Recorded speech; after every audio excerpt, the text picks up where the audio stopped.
الباحث في التاريخ الأستاذ يوسف محمد. لمدة 5 دقايق هتسيب كارك الأساسي كباحث في التاريخ الحديث وهتشتغل معانا في كار جديد. هتشتغل إيه؟ سواق قطر. سواق قطر. ايوه سائق القطار يعني. بالظبط كده. سائق القطار يوسف محمد. لما بيحبوا سائق القطار يوسف محمد لما بيحبوا يشبهوا إنسان بالاستقامة ويشبهوه يعني إن هو إنسان ذو خلق، يقولوا فلان ده زي القطر. بالظبط كده، يعني يمشي على القضيب دغري حتى أن يصل إلى محطته أو هدفه. أنت كده؟ تقريبا كده، وبحاول أكون كده بقدر الإمكان. سائق القطار يوسف محمد، من صفات سائق القطار إن هو بيكون يعني إنسان متزن، إنسان عنده تركيز، يقظ.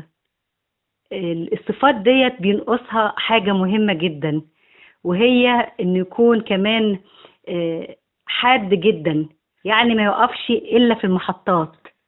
طيب لو في حالة إنسانية أو في حاجة تستدعي إن أنت تقف في غير محطة، ممكن تعمل ده؟ بالتأكيد طبعا، لأن جزء أساسي إن أنا بوصل الناس لهدفهم أو لغايتهم. إذا كانت في حالة إنسانية فده برضه جزء من مهمة الإنسان كمهمة وكمهنة وكحياة بيقدر. فإذا كان في حاجة إنسانية هتوقف وشارك الركاب معايا في الحالة الإنسانية إن إحنا نعمل شيء. سائق القطار يوسف محمد، الوجه البحري ولا الوجه الإبلي؟ يعني أنت هتروح بالقطر في الشمال ولا في الجنوب؟ اسكندرية أسوان بلدي، ما فيهاش فرق ما بين، ما فيش حاجة اسمها عندنا الشمال والجنوب.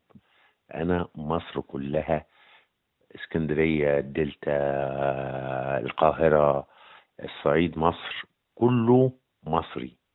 سينا، بس سينا ما فيهاش قطر، لكن أنا بقول عموما إن حدود مصر كلها ما بتفرقش عندي ده مين هو مصري. لو خيروك تبقى سواق تجاه اسكندرية ولا سواق تجاه أسوان، هتختار ايه؟ اللي انت كده بتحطيني في موقف صعب، لان اسكندرية واسوان هم مصريين، لكن ما اعرفش، يمكن لغة الدلتا اقرب ليا لان انا من الدلتا. لكن بتوع اسوان ولا بتوع صعيد مصر ما هم اهلي برضو، وهيعلموني اذا كنت انا ما اعرفش اشياء عنهم، هم المعلمين ايضا. سائق القطار يوسف محمد، لو في ايديك ان انت تختار خط جديد للقطار مش موجود، تختار خط ايه؟ القاهرة ايه؟ القاهرة دمشق. القاهرة دمشق الخط القديم اللي كان ما بين، بيمر على فلسطين الحبيبة ويمر على لبنان ويوصل لحد دمشق فقط، ومش عايزين أكتر من دمشق.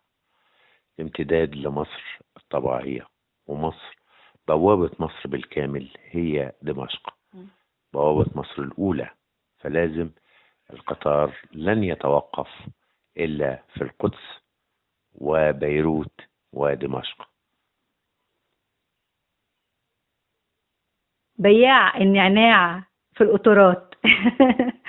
سائق القطار يوسف محمد، هتمنعه هو وغيره من الباعة الجائرين داخل القطار بتاعك؟ احاول اعلمهم مهنة انهم يكونوا افضل من كده عشان ما يضايقوش اخواتهم في الحياة ويقعدوا يرخموا عليهم في القطر، وهم برضو عايزين ياكلوا عيش.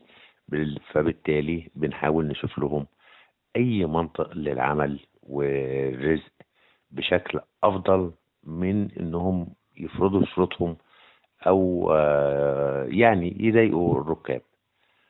سائق القطار يوسف محمد، احيانا في ناس بتبقى فقيرة قوي فبيعملوا حاجة اسمها التسطيح، يطلعوا كده فوق القطر ويوصلوا لبلادهم من غير أجرة، من غير تذاكر، لأن هم معهمش أصلا تمن التذكرة.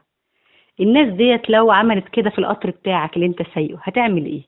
هقطع لهم تذكرة عشان ادفع حق برضه للهيئة اللي انا بشتغل فيها من مرتبي بالكامل، وهعيش من غير حاجة، واقول لهم يعني لازم تركبوا لا امان ليهم، وهم من حقهم برضو يوصلوا لطريقهم حتى لو معهمش فلوس، وده حقهم الانساني.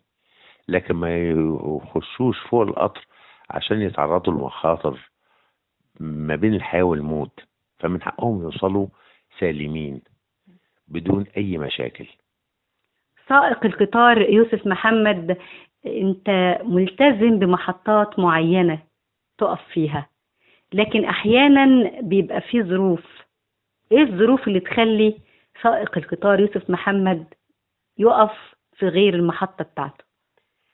المحطة اللي ممكن أقف فيها ومش بتاعتي محطة يكون فيها مشاكل كتير قوي وقادر أحلها للناس، أو في راكب محتاج وضروري ينزل المحطة دي، فبضطر إن أنا أقف له بدون إن أنا أعمل مشاكل للركاب أو أخرهم برضو عن هدفهم. لكن المحطة اللي ممكن أقف فيها يبقى في شيء اضطراري لاحتياج الآخرين لوجودي في هذه المحطة الجديدة يعني. سائق القطار يوسف محمد، من الراكب اللي ترفض إنه هو يركب معاك للأبد؟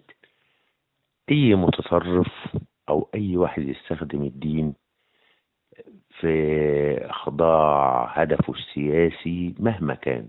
الدين بشكل عام، أنا ما بتكلمش حتى عن التيار الإسلامي السياسي، أنا بتكلم عن أي دين سواء إسلامي مسيحي يهودي، إن يستخدمه في غير محله أو في غير هدفه النبيل ويستخدمه لأهداف سياسية، أنا طبعا تقريبا أدوسه بالقطر.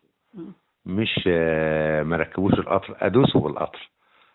ألوان القطار في مصر عادة بتبقى واخدة اللون الأبيض، اللون اللبني، في أحيانا لون أسود. في سكك حديد مصر ألوان العلم. لو خيرت وكان ليك مزاج تحط ألوان وممكن ده تعمله، سائق القطار يوسف محمد تختار ألوان إيه تغير بيها شكل القطار؟ لون السماء الصافية الأزرق، الأزرق الفاتح، المحبة والخير. موجود ده ألوان تانية. ألوان علم مصر، علم مصر أنا بحبه. لون اللون الأخضر لون الزرع، عشان لما يتجه وسط الدلتا يبقى نفس لون زراعة مصر، يبقى جزء من النيل، يبقى ماشي في حضن النيل زيه زي الزرع، يمسي على الفلاحين ويصبح على المصريين ويصبح على عمالها وفلاحينها وموظفينها وناسها الغلابة، فيبقى لونها لون الأخضر.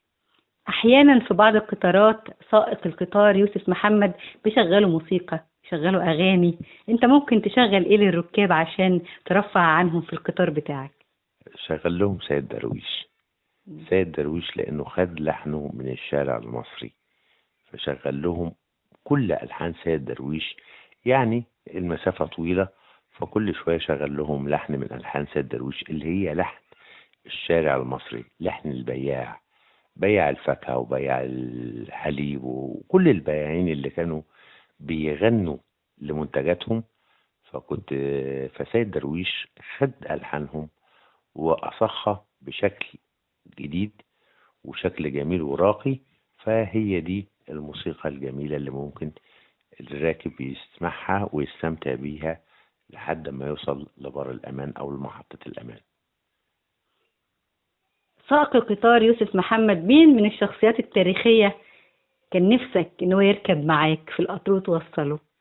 إبراهيم باشا ابن محمد علي، لأنه قال كلمة جميلة قوي لقائد فرنساوي في بنياس. قال له القائد الفرنساوي بيقول له انت خاين تركيا، انت خاين الحكم العثماني. قال له ليه خاين؟ قال له لان اصلك تركي. قال له لا، انا جيت مصر وانا طفل صغير، مشيت في شوارعها، شمسها جت عليا، اتغير دمي فغيرته، بقت جنسيتي مصرية لما اتغير دمه بشمس مصر. فكان نفسي يبقى معايا ابراهيم باشا. أبو صبع. ابو صباع بالظبط كده.